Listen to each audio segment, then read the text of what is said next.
Hi, everybody. Welcome to today's webinar, US Immigration Options for Startups and Businesses. Welcome from snowy Chicago. I'm delighted that people are joining us, and we are also recording the webinar. So if you're watching this later on, welcome and thanks for joining. Today's webinar is going to be about an hour, thereabouts. I am going to try my best to get through the material. There is a lot to cover, but let's get started. Okay. So here's me, a little bit about myself. I came to the US as an international student. I'm now a naturalized US citizen. I have been practicing as an immigration attorney for over 15 years. So my whole career has been working in immigration, do a lot of media advocacy. You know, we can kind of see some of the stuff I've done there, but I particularly speak and write and advocate for startup immigration changes, including submitting testimony to congressional hearings, writing op-eds. I also have written, I'm so excited to share, I have written an ebook, US Immigration Options for Startups, Accelerate Your American Dream. It is coming out really soon. It's going to be free online. Please sign up. We'll share the links with you, but I hope it's going to be a super helpful resource. So yeah, let's get started. Today's webinar, this is kind of an overview of what we're going to just discuss. We're going to talk about why we need US immigration options for startups. We will touch on some of the changes brought in by the current administration. We'll talk about some work authorization options for international students, very near and dear to my heart, considering I came to the US as one myself. We'll discuss some startup-specific immigration options, some of the more traditional employment-based immigration options, O1 visas, green cards. So a lot of stuff to get through. Here we go. Okay, why is this so important? I mean, this is something I care so deeply about, US immigration options for startups. But I mean, there's some reasons why this is important. The US immigration laws are extremely old. They're over 30 years old. And unfortunately, that means that we really haven't had like a modern visa created in many years. And, you know, we need one. And although immigrants make up about 17% of the workforce in the US, over half, so 55% of the unicorns, that's privately held companies that are valued at $1 billion or more, over half of them have at least one immigrant founder. So you can see the importance of having immigrants in the US and the innovation and the contributions. And when we add to those immigrant founders, when we add unicorns that were co-founded or founded by an immigrant and the children of immigrants, that percentage rises to almost 2/3.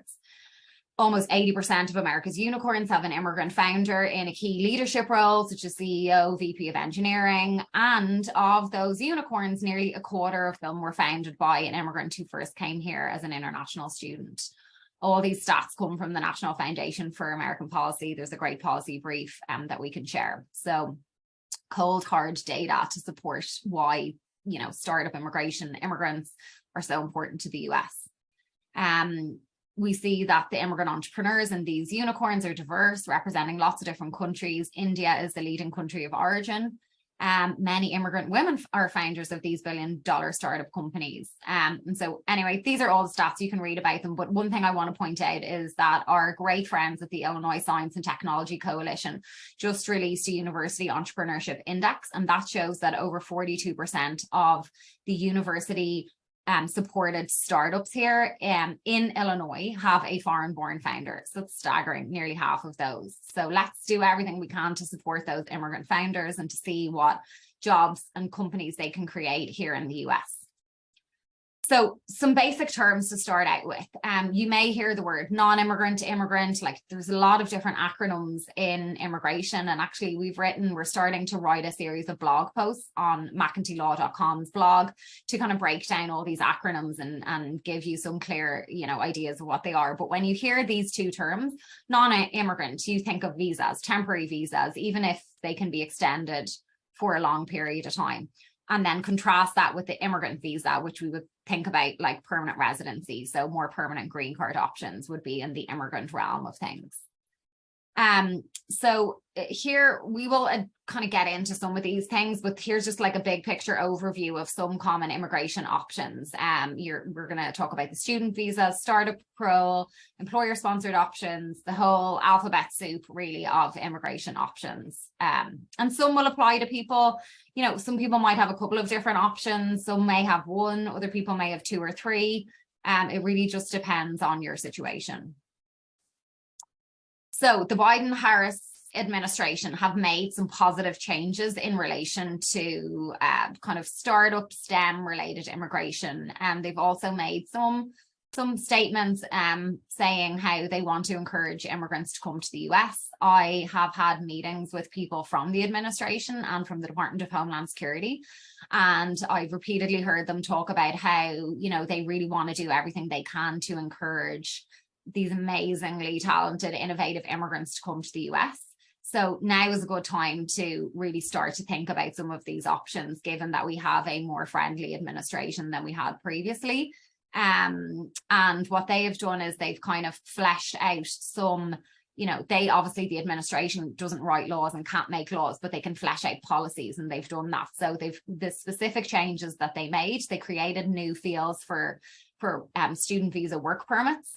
So for additional work permit extensions, they've added some meat to the bones of the policy manual for extraordinary ability, same for national interest waivers, and added some additional changes in relation to J1s. So I imagine that there are some international students watching today, and if you're here and watching, thank you for coming. I know that it may be a little scary being in your shoes, kind of not knowing what your immigration pathway looks like. I have personally experienced that, so I can relate to what you're going through.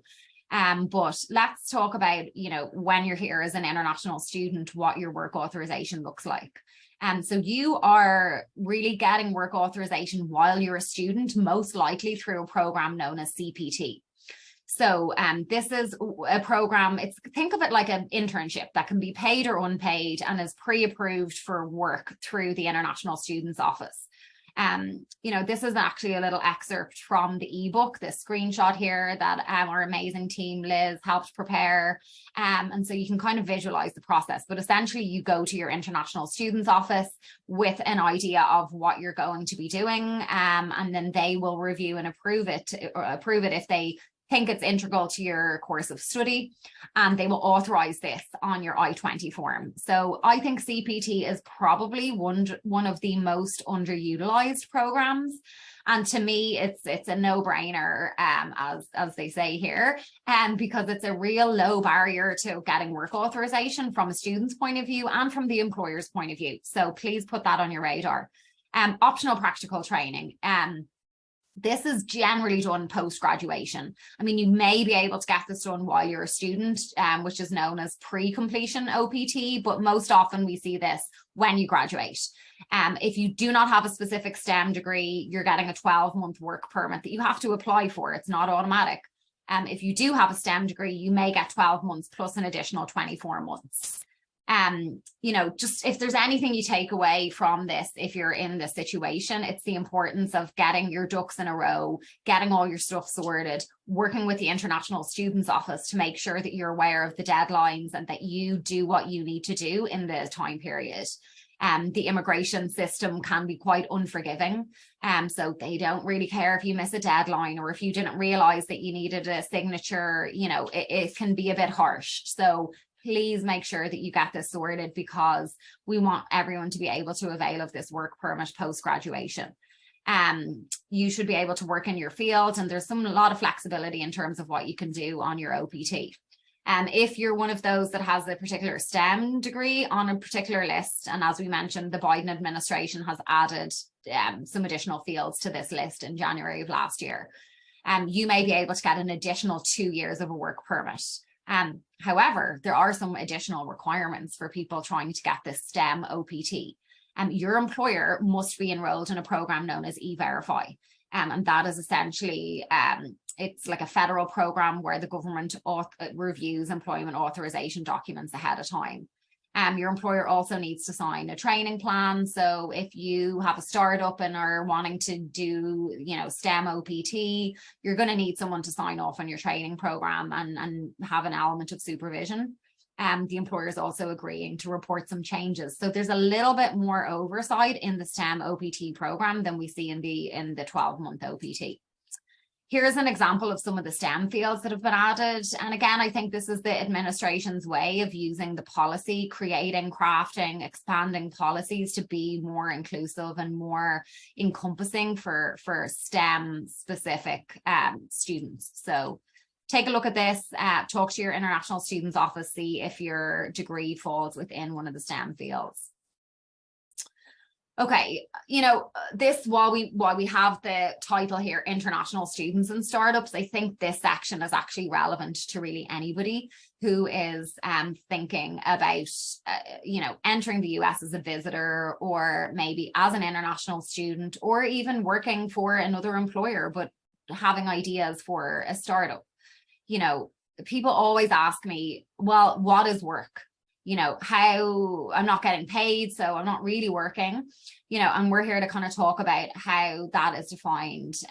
There is actually no clear definition of work in immigration law.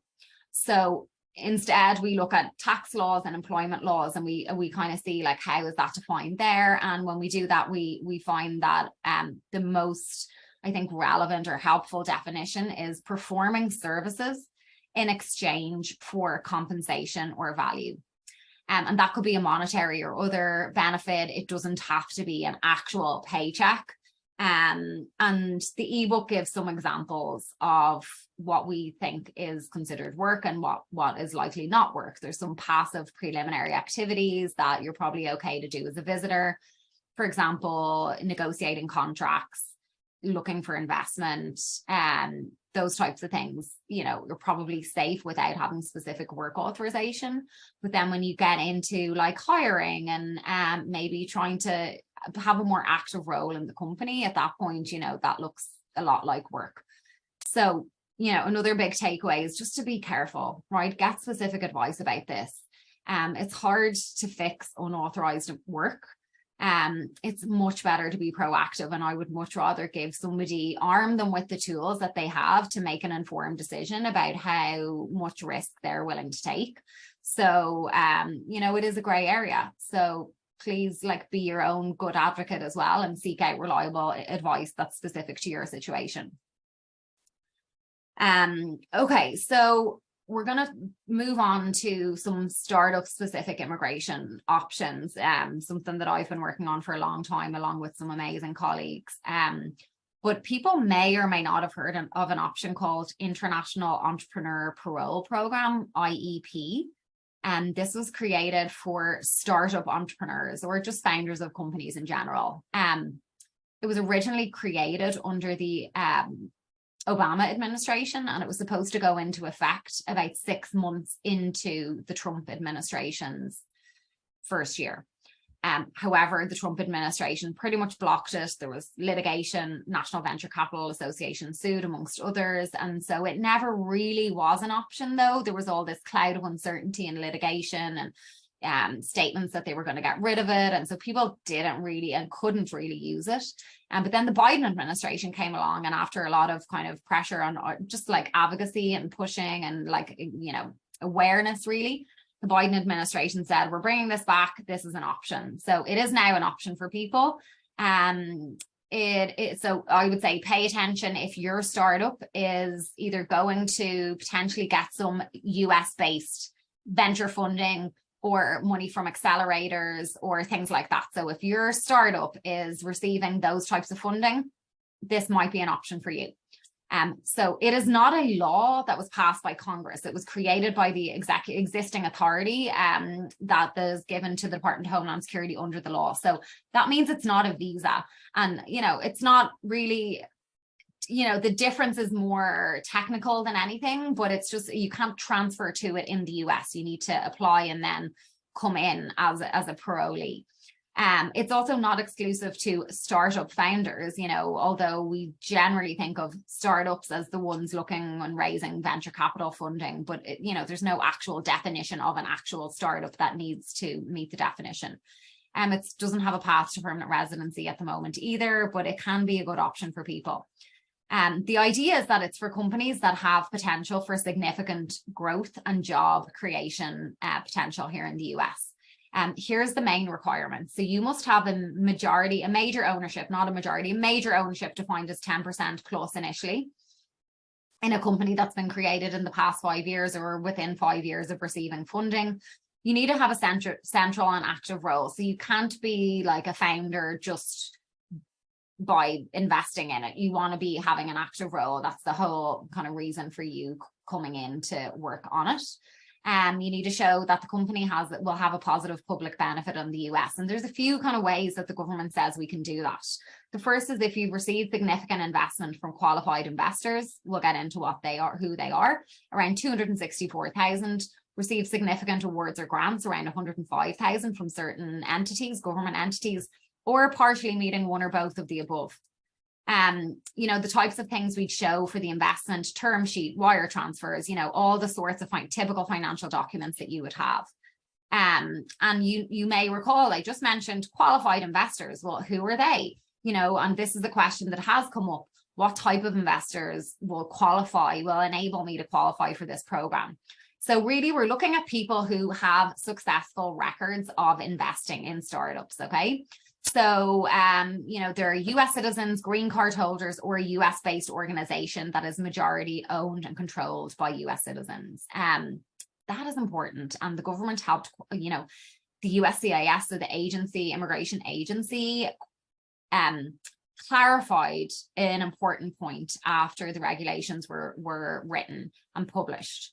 You know, people had asked whether the limited partners in the venture fund, if they were international, is that okay? Would that qualify? And they said yes, as long as those operating the fund, so the general partners, as long as they are US citizens or green card holders and you know, kind of operating it in the US, then that should be okay. If the LPs, if the money is coming from overseas, as long as like those working the fund, managing the fund are here in the US.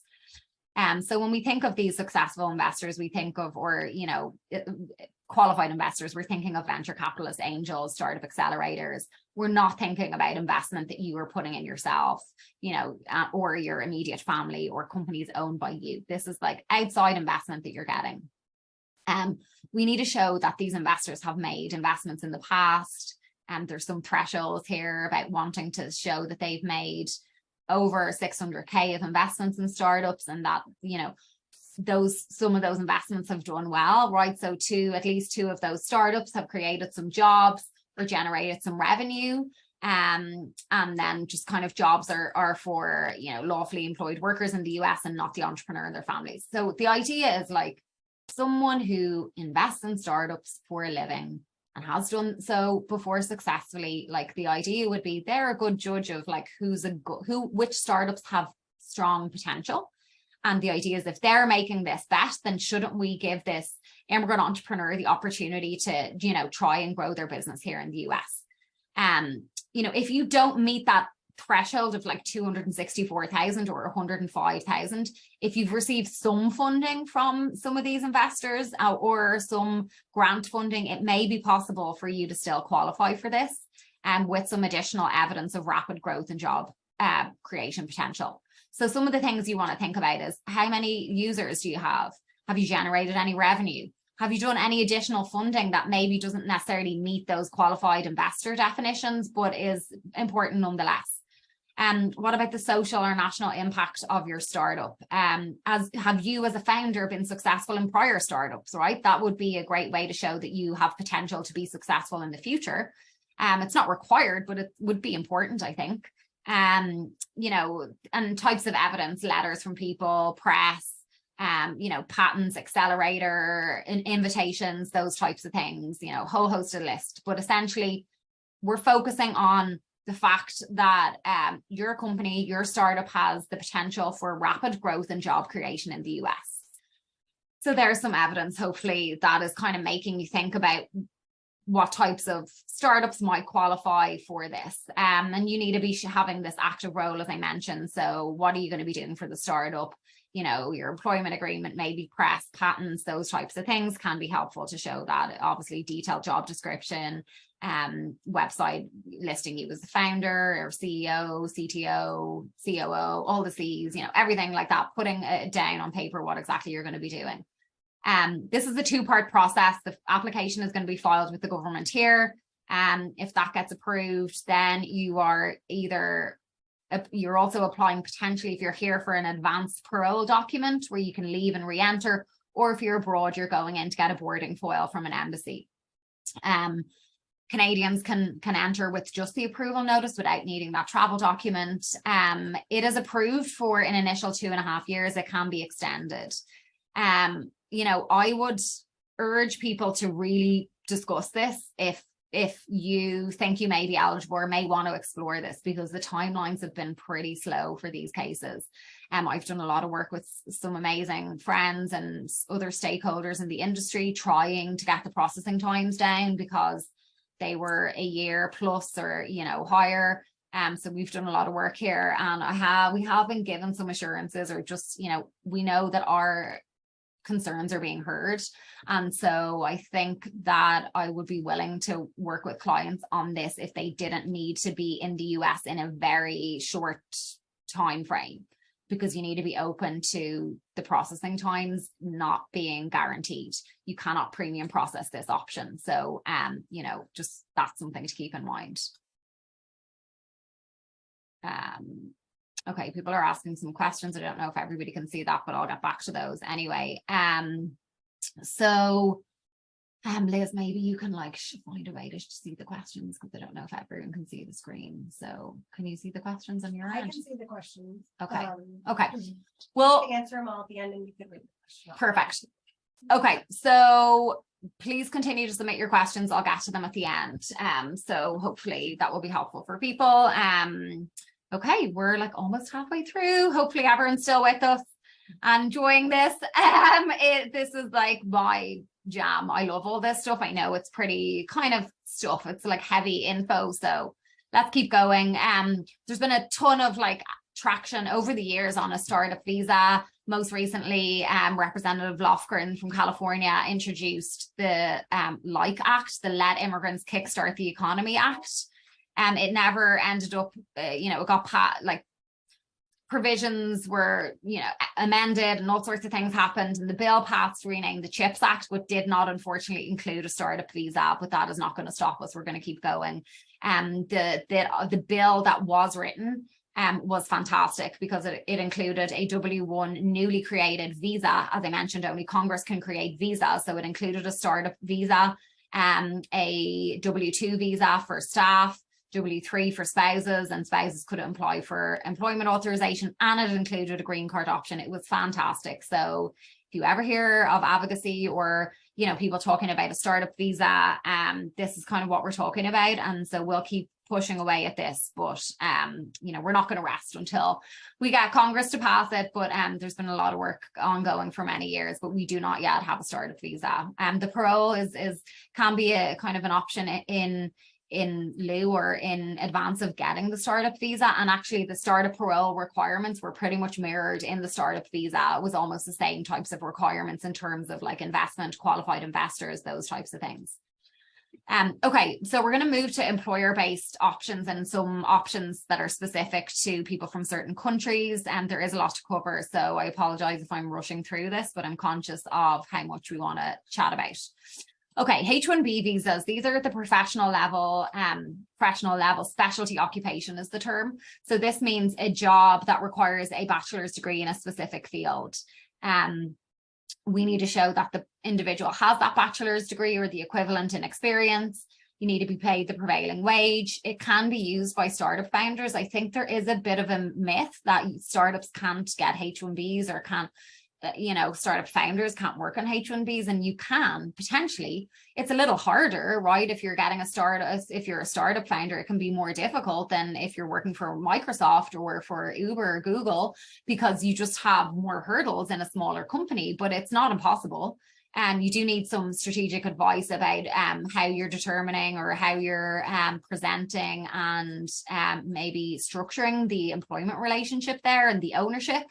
And also the job and the wage. So there are some other things to think about, but it's definitely not impossible. And we do it quite often for some of our clients. This is a very important thing to note about the H-1B. If you've never had one before, and you're working for like an employer that needs to go through this CAP process, it's a once a year thing. The process is coming up in March. It's a once a year annual lottery. The odds, quite frankly, aren't great, right? Statistically speaking, there was nearly 500,000 registrations filed last March, and there are only 65,000 plus 20,000 for people with US masters. So, the demand greatly exceeds the supply. However, it's still worth a shot, in my opinion. 65,000+ people and 20,000 masters, they get selected every year. So I think it's worth it to apply. This is the types of timelines that we're looking with. This particular time frame is based on specific dates from last year. We do not yet know the specific dates, but normally it's the first 3 weeks in March or thereabouts. There's a registration period open. So everybody needs to get their lottery applications in. It needs to be filed by a particular employer for an individual. You're not allowed to submit multiple registrations for the same employer or related companies. Then they tell us who gets selected. Then you file the case. And that's kind of how the system works. So if you think you are interested in the H-1B lottery, please get in touch with us, because we're starting to get a lot of inquiries and prepare, thinking about what the preparation process is going to look like. So please get in touch with McEntee Law if this is something that you're interested in. Certain employers are not required to go through the CAP. This is more rare, right? It's universities or nonprofits that are doing research, or organizations that are affiliated with them. And those employers can file for H-1B at any time of the year. There's a program that I've been working on with some amazing people from different organizations, the Global Entrepreneur in Residence Program. Global Detroit is building out this national network. And essentially it is like leveraging CAP exempt status of universities while also having startup founders have a second H-1B for their startup. It's a little complex to describe, but essentially, I can share more info on that. I believe we also mentioned it in the ebook. It hasn't been like utilized in massive amount, but those who have used it have done so very successfully, and there is a renewed effort to create this national peer network of global entrepreneur and residence programs. So some info on that. Okay, visas for my international startups who are watching, and I know there are some of you here. People had messaged me ahead of time saying that you were coming in. I wanted to talk about the L, which is the company transfer visa. Companies are able to transfer over certain staff from a company abroad into a related entity in the US. So think of like let's use Ireland, where I'm from, an Irish company that has a parent company in the US. They are establishing a new office, a subsidiary in the US. Those companies are related. In this scenario, the Irish company can transfer over personnel if the person has worked for the company in Ireland for a minimum of 12 months as either an executive, a managerial level role, or has specialized knowledge. So we can pick apart each one of those things, but I just don't think we have time. But just know that this is an option for companies that have a presence abroad, establishing or already have an office in the US, and are going to continue. Both entities are going to continue to exist and continue to do business. If it's a newly created entity in the US, that will be a new office, L, which means you'll get approved just for a year, assuming it gets approved. You do need to show that you have sufficient physical space for the entity. So even if you don't need an office, it's a good idea to get one. You can show some, there's a lot of office options available that wouldn't have been available, years ago, just more modern ways of getting leases and stuff. Example, incubator, showing the space, showing the, the footprint, what the membership includes, that type of thing. And then you need to show that the company will support an executive or managerial role within a year of getting created. Country-specific options. TNs E2s, H1B1s, E3s. Okay, TN for Canada, Canadian or Mexican citizens. The position needs to be on a specific list. You need to have a job offer from a US company, meet the requirements. You know, you can potentially own some of the company for the TN, but not a majority. So, you know, if you have an ownership interest in a company that wants to, and you're from Canada or Mexico and you're looking at a TN, you'd have to discuss how you could structure that if it's possible to set it up in such a way that would allow you to get a TN. But this can be a great option if you're from one of these countries. E2, we do a lot of E2s. This is known as the investor visa. Number one requirement, the person needs to be from a country that has an E2 treaty with the US. India and China do not. They're kind of the big countries that do not have E2 treaties, but there are a lot of countries who do. Essentially, this is for either a company who's investing in a new business or buying an existing business, or an individual who's setting up a new business or acquiring an existing business. The foreign investor, which can be the individual or the company, needs to own at least 51% of the company. So we're looking at the ownership, the ultimate ownership of the company. So just because a company is created in the UK or France or wherever, just because it's incorporated there, doesn't make it a French company. We need to look at who ultimately owns the company. And we need to show that it's at least 51% owned by people from this treaty country.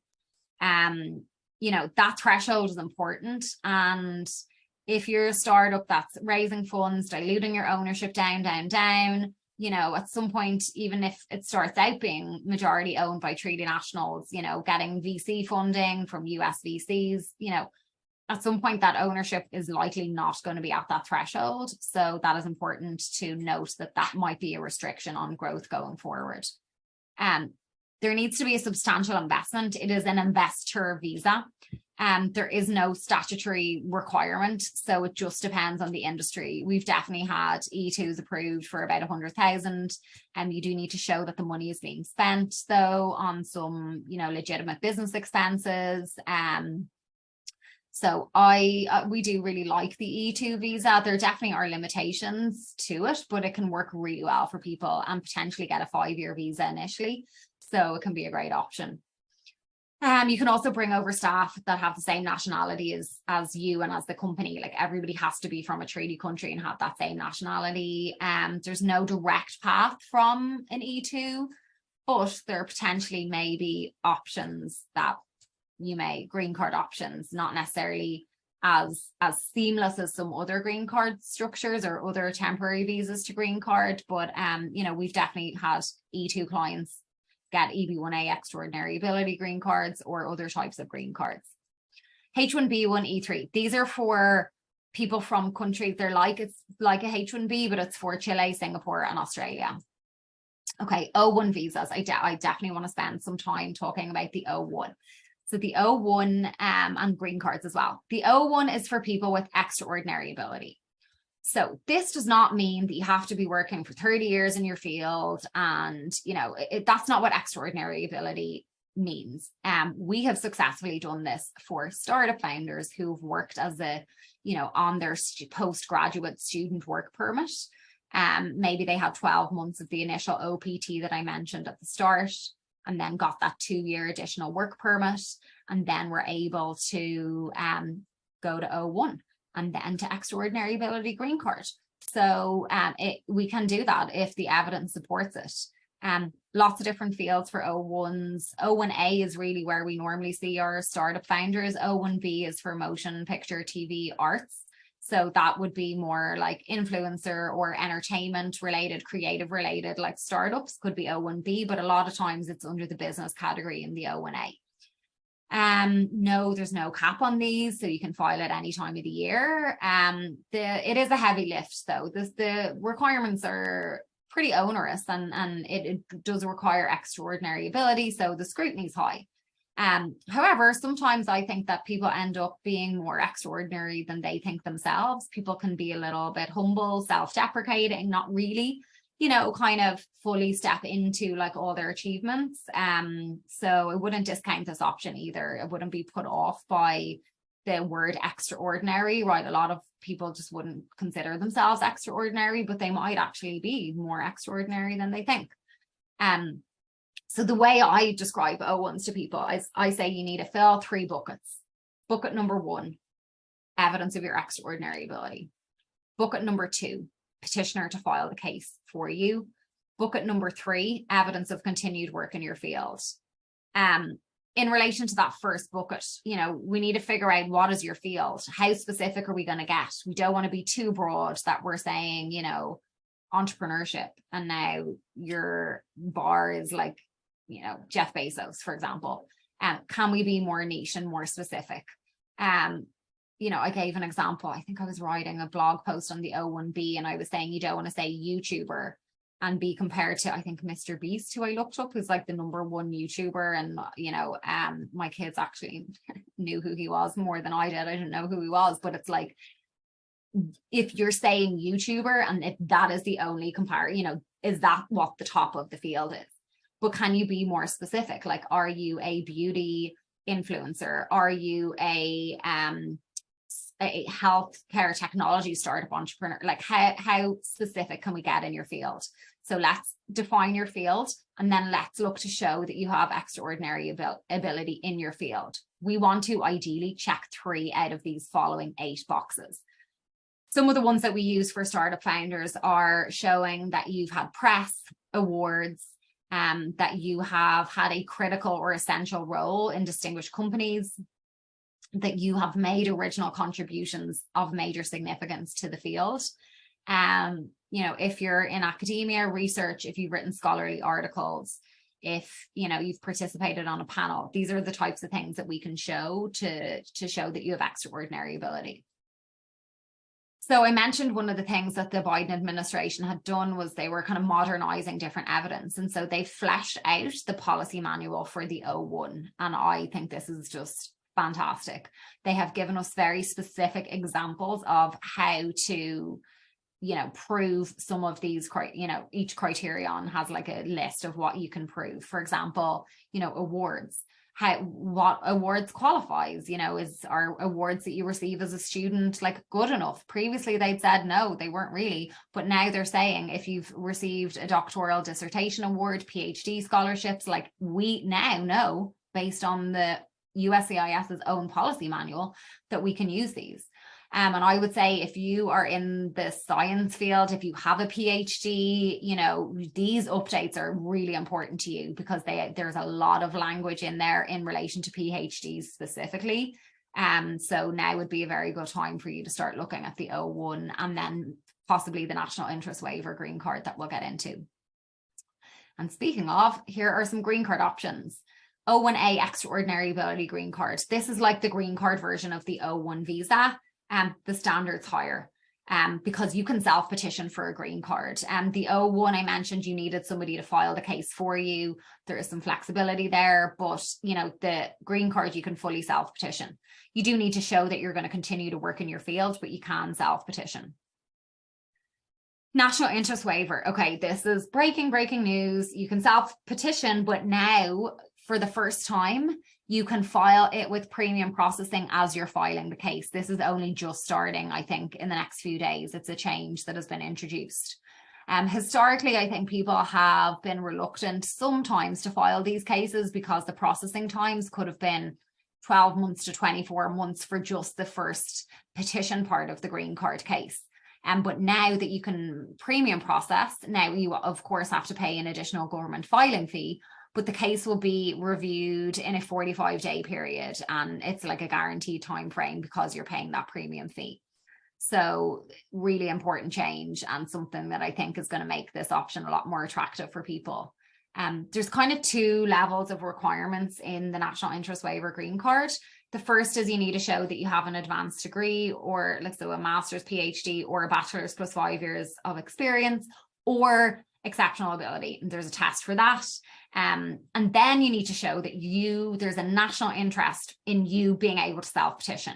So showing that your work has substantial merit and national importance, showing that you personally are well positioned to advance this work. So what have you done in the past, and why does this make you a good person to kind of further this work?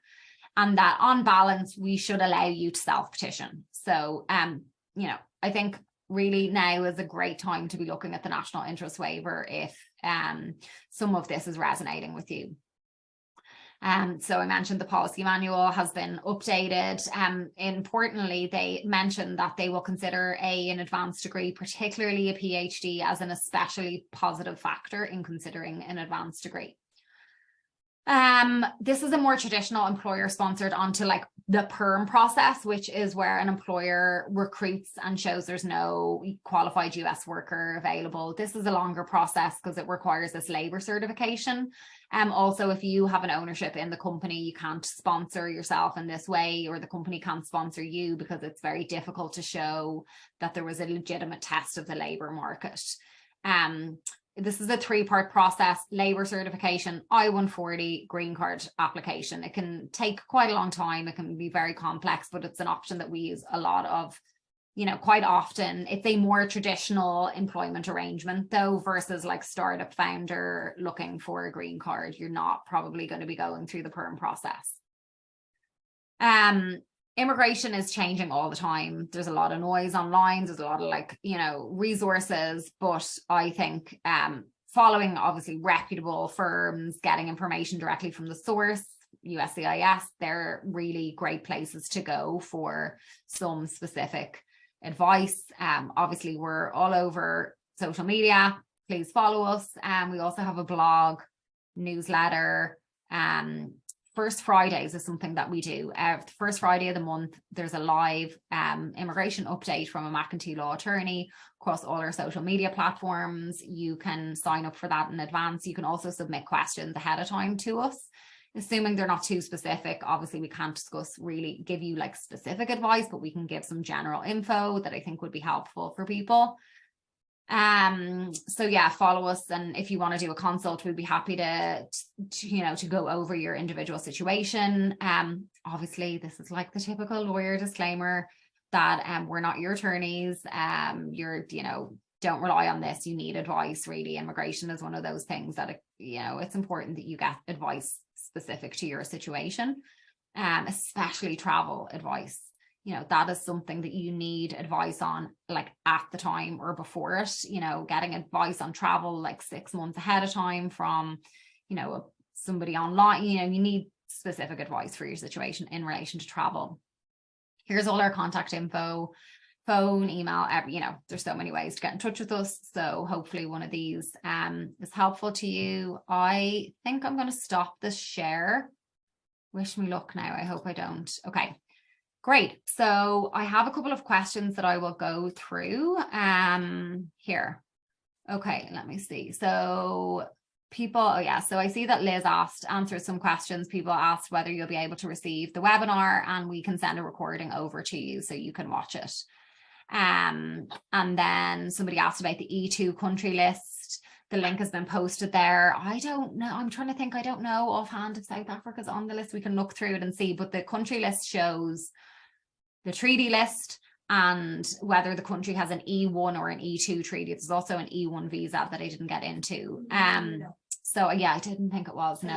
No. So if you have a second nationality, perhaps maybe, but not just if you're just South African, the E2 is not going to be an option for you.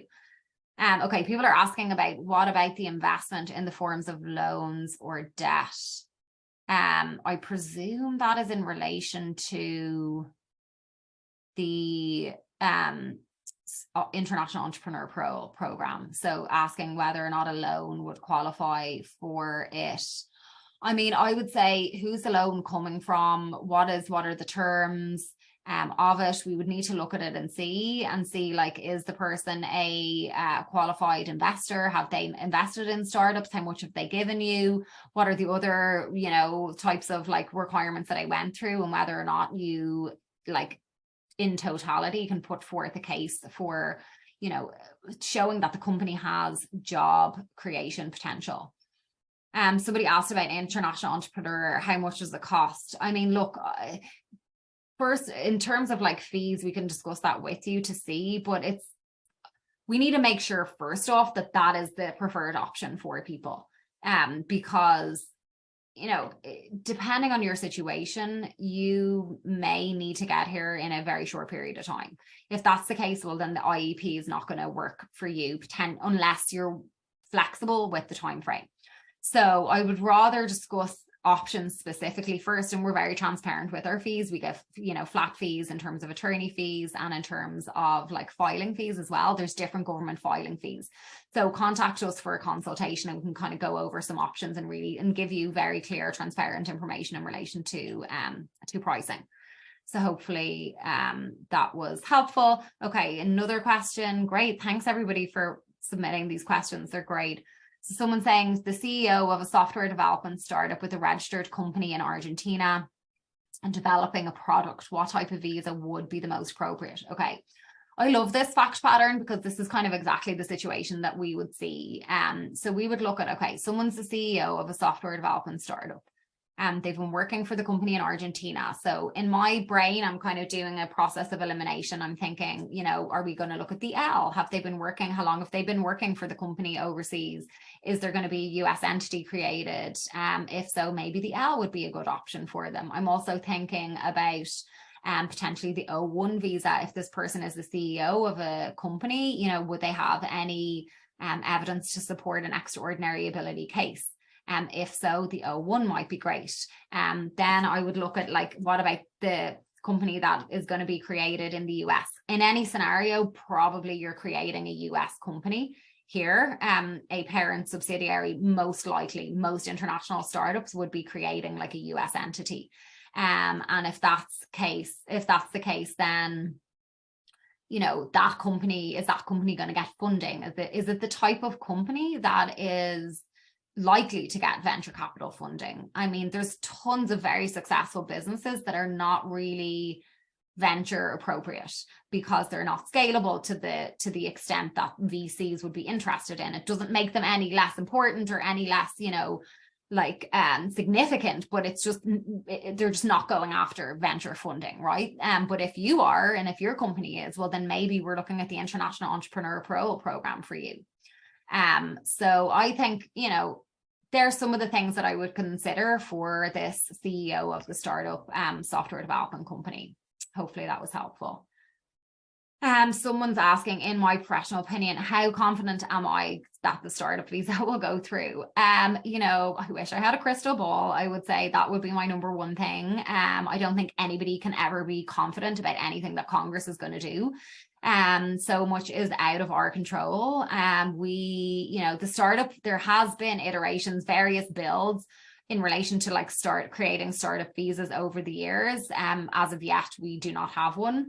I know that there's just so many of us that are extremely determined, that are doing everything we can to create awareness about this. So I know that it's not for the want of trying. I can confidently say that. However, you know, as much as I want to, you know, I wish that I had this crystal ball, I don't know what Congress is going to do.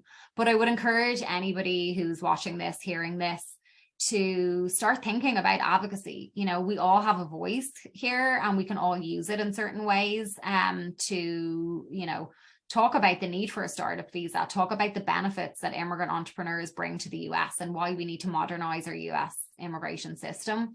And like comparing our system with other countries as well.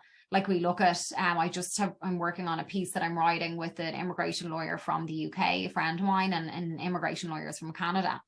And we're comparing their systems to ours here. And we're looking at how they've been able to modernize and update their immigration system.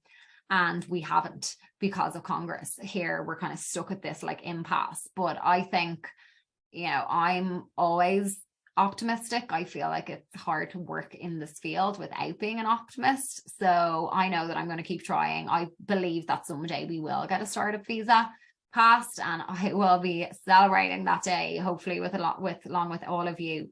So I don't know that I would say I'm confident, but I am going to keep trying, right? It's not going to deter me. And yes, I agree. Voice of one, a voice of many. Like we all have a voice. We can all use it. It is important, and our voices are heard. Like we have seen how maybe we haven't got a startup visa, but the Biden administration brought back this parole program. maybe we don't have a startup visa, but now we have some clear guidance in the O&A policy manual. We might not have a startup visa, but now we have a national interest waiver that is very clear about the types of evidence that we can use, and we can premium process that option that has never been an option before. So I think that we have to, you know, kind of realize that we are making gains here and celebrate those where we can. So thanks for participating in that. Okay, someone's asking estimated processing times for the EB2 route with premium processing. So the EB2, so EB stands for employment based, and it's kind of contrasted with FB, which is the family based immigration system. Within the employment based system, there's lots of different types, as we saw at the EB1, but within EB1, there's EB1A, B, C.